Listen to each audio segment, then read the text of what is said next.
로마서 10장 13절에서 우리 15절까지 같이 계십니다. 오늘은 그러면 우리가 어떻게 선교를 수행할 것인가? 로마서 10장입니다.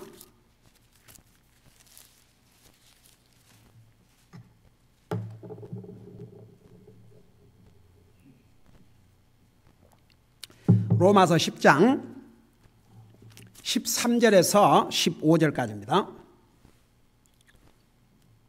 우리 같이 읽습니다. 시작. 누구든지 주의 이름을 부르는 자는 구원을 받으리라. 그런즉 그들이 자기들이 믿지 아니한 분을 어찌 부르리요? 자기들이 듣지 못한 분을 어찌 믿으리요? 선포자가 없이 어찌 들으리요? 보내어지지 아니하였으면 그들이 어찌 선포하리요? 이것은 기록된 바 화평의 복음을 선포하며 좋은 일들의 반가운 소식을 가져오는 자들의 발이 어찌 그리 아름다운가 함과 같으니라. 아멘. 앉으시기 바랍니다. 방금 그 얘기가 나왔으니까 세상에 하여간 그 한국신문에 하여튼 대서특필했다고 그래요. 어느 미국교회인지 하여튼 한국교회인지 11조를 하나님 앞에 드려서 3개월 안에 복을 하나님께서 안 주시면 그 돈을 리펀드 하겠다고. 이게 성경적입니까? 아닙니까? 나 여러분한테 물어보십시다. 여러분 11조를 여러분 복을 받기 위해서 하십니까?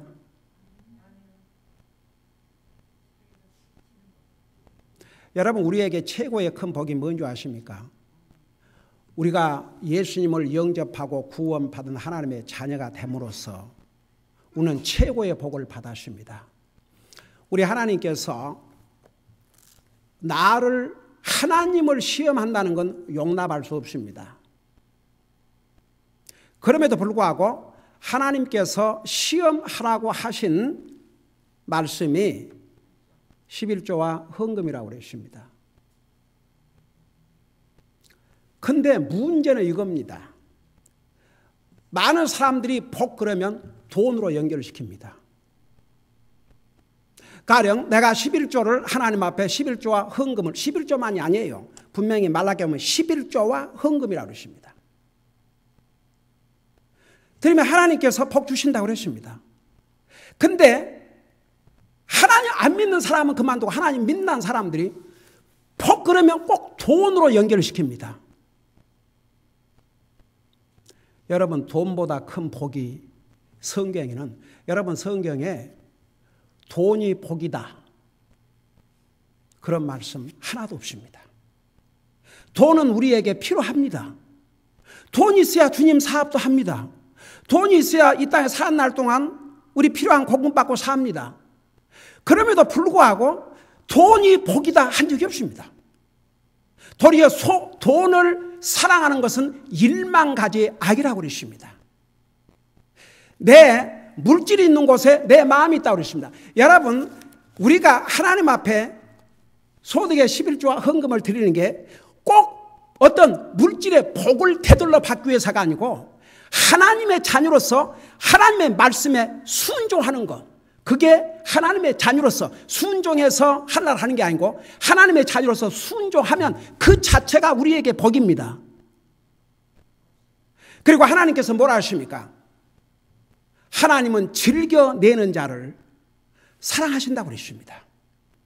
우리 주님이 내 물질이 있는 곳에 내 마음이 있다고 그러십니다. 여러분 물질과 우리 마음은 같이 갑니다. 가령 예를 들어서 어떤 사람이 다른 건 다 할 수 있는데 돈은 아닙니다. 나 옛날에 기가 막혀서 복음을 안다는 사람이 한번 전화가 왔어요. 자기가 한국교회는 갈 거리가 없어서 저기 이얼바인에 있는 리버티 베프티스 철치 나간대요. 그래서 너무너무 하나님 말씀 잘 가르쳐주고 참 좋았는데 어디까지 좋았냐. 그 미국 교회에서 11조에 대해서 가르쳐서 자기가 나왔대요. 나 기가 막혀서 복음을 안다는 사람이 구원받은 사람이 그 돈이 아까워서. 그래가지고 목사님은 어떻게 생각하냐고 그러더라고요. 한번 오십시오. 근데 왔어요 진짜. 본인은 끝까지 이름도 안 밝히고 어디서 왔다고 말도 안 했지만 나는 알았습니다. 근데 와서 주보를 쫙 보고 있더라고요. 우리 주보에 그리스도인으로서 해야 될 기본적인 5가지. 거기에 매일 기도하고 매일 말씀 읽고 교회 모든 모임에 늦지 말고 빠지지 말고 참여하고 소득의 11조와 헌금을 주님 앞에 드리고 전도하고 밥 딱 맛있게 점심 식사하고 조용히 가더라고요. 이 마음이 되먹었습니까? 여러분 마음으로 믿어야 됩니다. 한번 생각해봐요. 주님이 나를 영원한 지옥에서 구원해 주시기 위해서 자기 생명을 주셨는데 이걸 정말로 믿는다 그러면 하나님 앞에 11조 그건 진짜 어떻게 보면 간단해요. 수입이 있으면 100불이면 10불, 1000불이면 100불, 10,000불이면 1000불. 뭐가 그렇게 어려운데요? 하나님 앞에. 지금 미국 민주당 대통령 후보 중에 한 사람인 벤 샌더스는 이제 이 사람 대통령 되면 이제 보통 일이 아니죠. 소득의 90%를 텍스로 빼간답니다.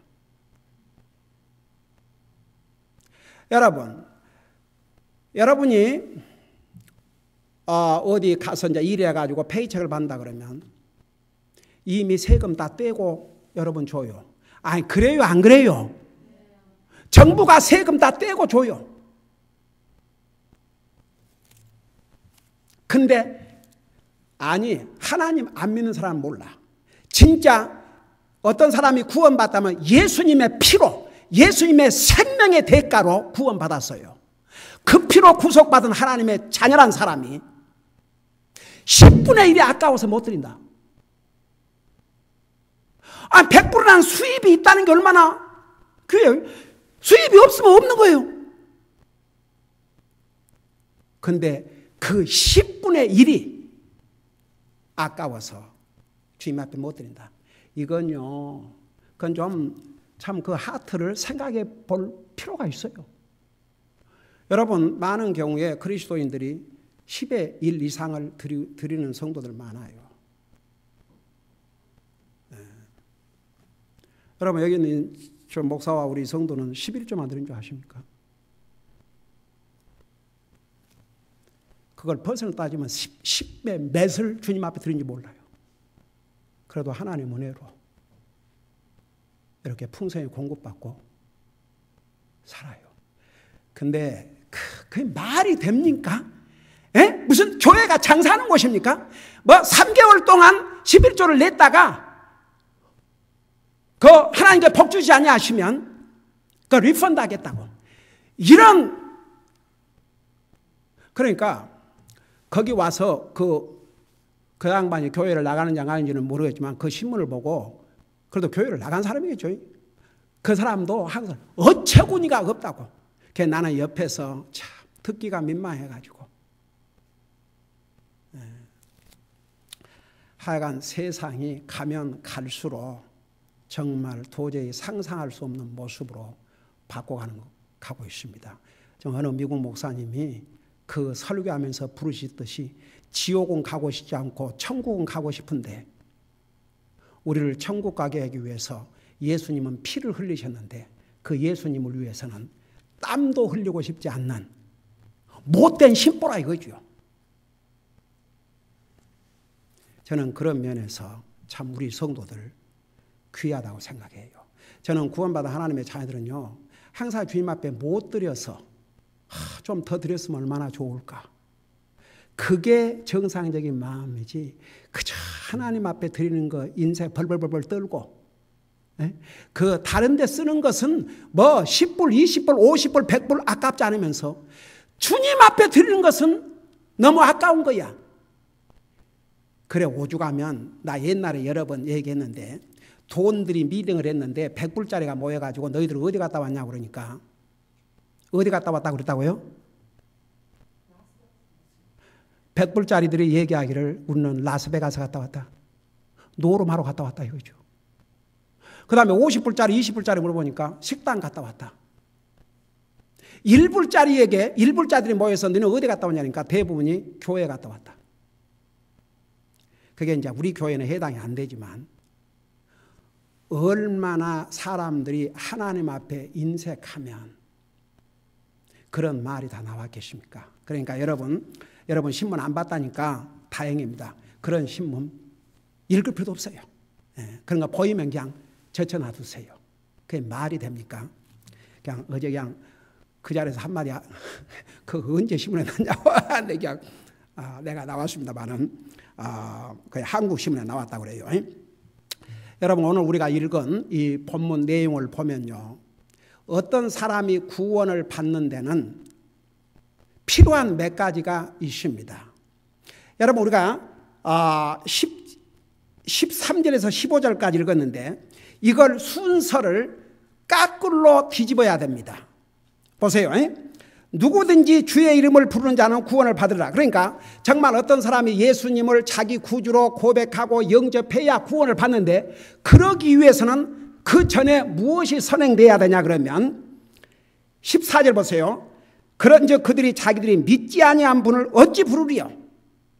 그러니까 주님을 부르고 주님을 찾아야 구원을 받는데 주님을 믿지 아니하면 어떻게 예수님을 자기 주로 고백하고 부르겠습니까? 믿어야 돼요. 믿어야 구원받습니다. 믿어야 예수님을 자기 주로 고백하고 구원받게 됩니다. 믿어야 됩니다. 근데 어떻게 믿느냐? 그 다음 보세요. 자기들이 듣지 못한 분을 어찌 믿으리요? 여러분, 우선 복음을 들어야 믿고 구원받죠. 여러분 물어보십시다. 여러분 저절로 하룻밤 사이에 갑자기 아침에 일어나서 내가 예수님 믿고 구원받아야 됐구나. 그래서 구원받았어요? 어쩌면 저는요 믿는 가정에서 자라가지고 항상 하나님 계시는 거, 예수님이 우리를 위해서 죽으셨다. 그리고 교회, 천당, 지옥 그걸 항상 그런 얘기를 듣고 자랐기 때문에 하나님 믿고 그런 건 별 어려움이 없었습니다. 그러나 정말 복음을 깨닫고 구원받게 된 것은 제가 복음을 듣고 난 다음에 그래서 들어야 돼요. 들어야 믿음이 생기고 믿음이 생겨야 주님을 자기 주로 믿죠. 근데 그러면 어떻게 들을 수 있느냐? 그 다음 보세요. 14절 마지막 부분에 선포자가 없이 어찌 들으리요? 그러니까 선포자가 없이 들으려고 말은 전해준 자가, 그러니까 선포해준 자가 전해준 자가 없는데 어떻게 듣겠냐 이겁니다. 자, 도대체 왜 선교사들이 가고 왜 우리가 문 두들고 전도하고 왜 전도지를 뿌리고 왜 그래요? 우리가 전해야 되니까. 전해줘도 이제 안 듣는데 전해주지 아니하면 스스로 찾아서 구원받는다는 게 지금은 진짜 불가능합니다. 그래서 보세요.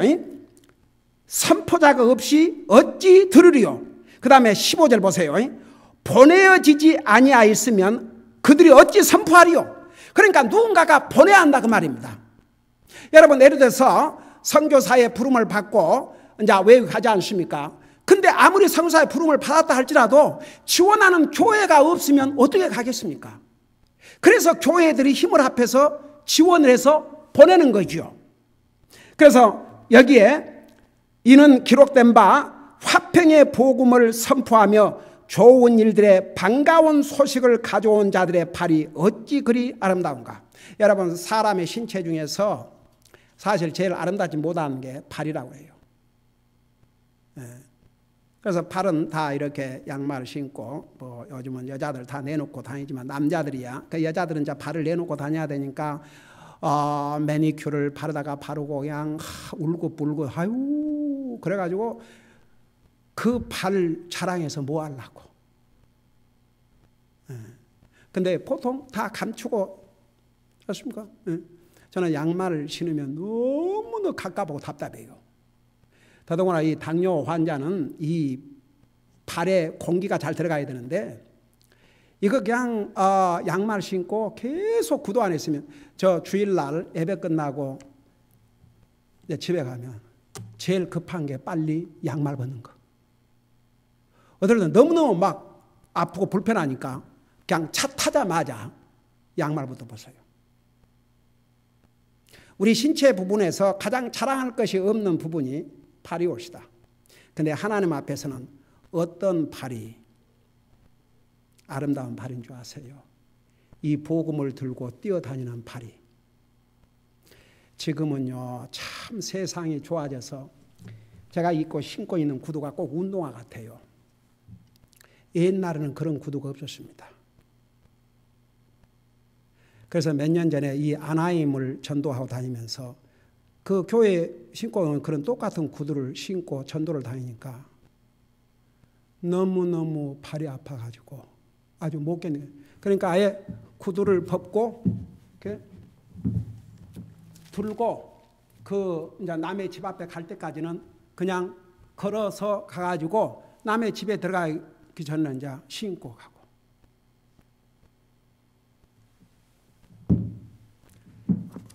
그렇게 가서 전해줘도 문도 안 열어주고 문 열어줬다 해도 교회 가요. 그러면 끝이고 또 어떤 사람 복음을 전해주면 듣고 받아들여도 여전히 자기들 나가는 교회 여러 가지 그 사람과의 관계 때문에 그렇고 하고. 그래서 이 순서를 바꾸어서 보자고요. 어떤 사람이 구원을 받기 위해서는 가서 전하는 자가 있어야 됩니다. 그러면 가서 전하기 위해서는 서포트를 누가 해줘야 됩니다. 그게 보내는 것입니다. 그 다음에는 가서 이제 전해주면 들어야 됩니다. 그래서 구원받을 하나님의 사람들은요, 하나님의 말씀 전해주면 들어요. 예수님이 내 양은 내 목소리를 한다 그랬거든요. 구원받을 영혼들은요, 복음을 전해주면 우선 들어요. 듣는 것부터 다릅니다. 들어야 됩니다. 들어야 믿음이 생깁니다. 그래서 그 다음에 바로 17절에 보면 그런즉 이와 같이 믿음은 들음에서 나며 들음은 하나님의 말씀에서 나느니라. 그래서 들어야 믿음이 생기고 믿음이 생겨야 믿지요. 자, 그러면 주님을 부르는 것이요. 주님을 자기의 주로 고백하게 되죠. 그래야 구원을 받습니다. 그래서 여러분 우리가 이제 선교를 어떻게 수행해야 되느냐면 첫째는 개인적으로 우리 한 사람 한 사람이 복음을 전해줘야 됩니다. 여러분 선교라는 의미가 뭐라고 그랬어요? 지난주에 자세히 설명했는데 선교라는 뜻이 뭐예요? 그 전에 하나가 더 있어요. 죽어가는 영혼을 어떻게? 그 전에. 그 전에. 자, 우리 예수님께서 이 땅에 오신 목적을 누가복음 19장 10절 뭐라 했어요? 잃어버린 자를 찾아. 그래서 우리가 선교를 수행하는 방법의 넘버원이 예수님 믿고 구원받은 하나님의 자녀들 한 사람 한 사람이 영혼을 찾아야 됩니다. 그래서 죽은 영혼을 구원받지 못한 사람은 영적으로 죽었다고 그랬습니다. 그 영혼을 찾아 살리는 것입니다. 그래서 여러분 보세요. 여러분 선교가 교회가 해야 될 가장 중요한 사명입니다. 그래서 선교는 그러니까 미션 the mission of the church is missions. 그러니까 교회의 사명이 선교하는 것입니다. 그러면 이 선교를 구체적으로 어떻게 할 것이냐? 개인적으로 구원받지 못한 영혼들을 찾아서 그들을 찾아야 됩니다. 그래서 문 두르고 전도 다니는 거예요. 영혼들을 찾아서 살려내는 것입니다. 이것이 선교입니다. 개인으로부터 시작이 돼야 됩니다. 여러분 예를 들어서 그러니까 보세요. 선교하는 것은 꼭 목사나 선교사만 하는 것이 아니고 구원받은 모든 성도들이. 근데 성경에 나오는 몇 사람을 잠깐 소개할게요. 이들은 아직 주의 종으로 부름받지 않고 뭐 선교사로 부름받지 않고 예수님의 제자로 부름받기 전에 이 선교를 한 몇 사람이 있어요. 여러분 잠깐 요한복음 1장을 펴보세요. 요한복음 1장.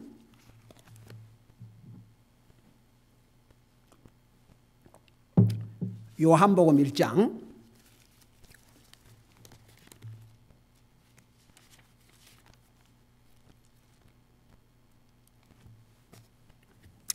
우리 요한복음 1장 40절부터 42절입니다.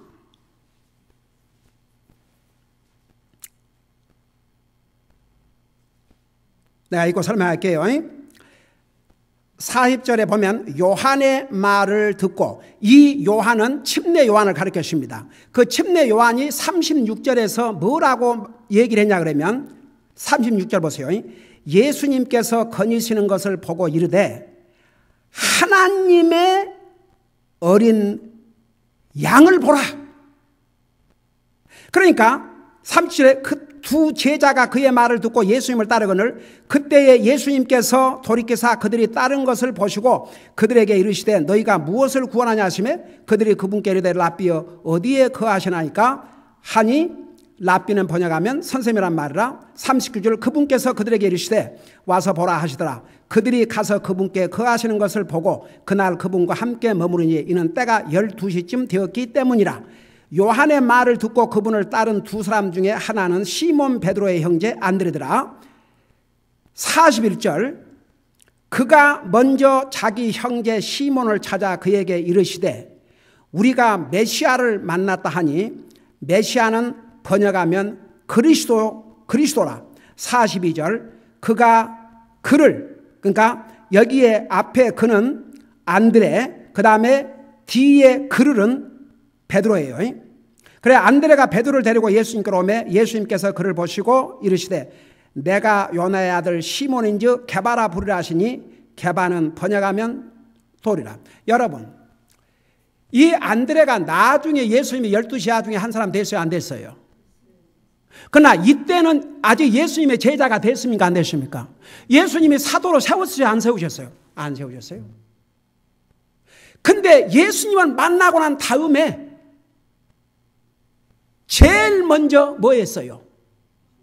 선교했어요. 누구를 선교했어요? 자기 브라더를. 여러분 선교의 달을 맞이해서 선교는 어디서부터 이루어졌냐면 가족에서부터. 저는요 제가 복음을 듣고 구원받고 난 다음에 제일 먼저